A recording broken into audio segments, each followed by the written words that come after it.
Hello class. This is just a short video to talk a few things I want you to be sure you have gotten after you've read through chapter 1 and done the exercises. The first thing is I want to be sure that you are aware of these options here using the 3 sociological perspectives: symbolic interactionism, functional analysis, conflict theory. Now, those 3 things are very important to us, and as a first-time person taking a sociology class, you want to know what they are. If you look in the line art PowerPoint, you'll see these 3 things and a nice little chart on them that explains each one by one. Try to get them clear in your mind so that when you read the other chapters and they say, what is the solution from the symbolic interactionist perspective, you'll have some idea what they're talking about. Just a little hint, by the way.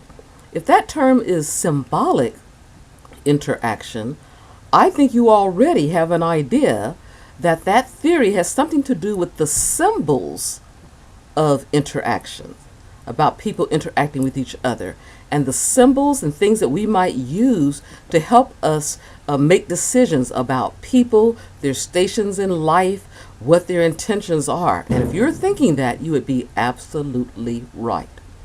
And a little bit about conflict theory. That's the last one that I mentioned. On conflict theory, if you're thinking these must be people, sociologists, who believe that life is full of conflicts. It's always one thing against another, one group of people against another group of people, the haves, the have-nots, the powerfuls, the powerless. If you're thinking that, you're 100% correct. And if someone were to ask you, how would this particular social problem or situation be examined through the conflict theory point of view, you would immediately begin to look for things that are opposite and where one person would win and the other one lose. That's the basics of conflict, by the way. So that's what you want to look for. Now, one more thing you want to get out of chapter 1 besides those 3 sociological theories.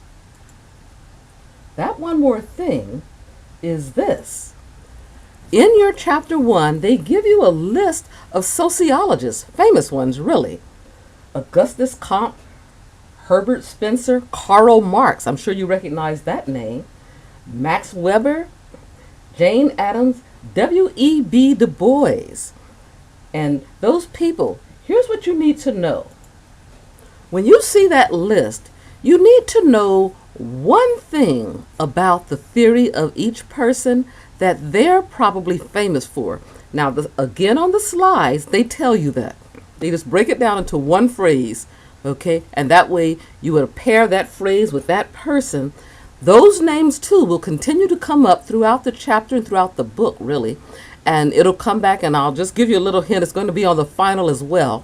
You want to know those people and what their particular thing in theory is in one short phrase. You don't have to memorize it, what I mean to say word for word. You just need to have the gist of it, and you will have what you need. Okay, so you do those things in chapter 1 before you leave. You can feel like you've got it. Get all your check marks done. If you want to check for when the due date is on anything, check on the syllabus. Okay, go to the syllabus and see where it says, there's a whole column that says due dates, and make sure you're hitting those due dates. After the due date, you could still do the work. The computer will accept it. You just may not be getting the points, and you'll wonder why. And that will be the case, okay? So do pay attention to the due dates, and that's about it, all right? You can always email me, as you have been doing, if you have any questions. Good luck, and I'll talk to you again probably next week. Bye-bye.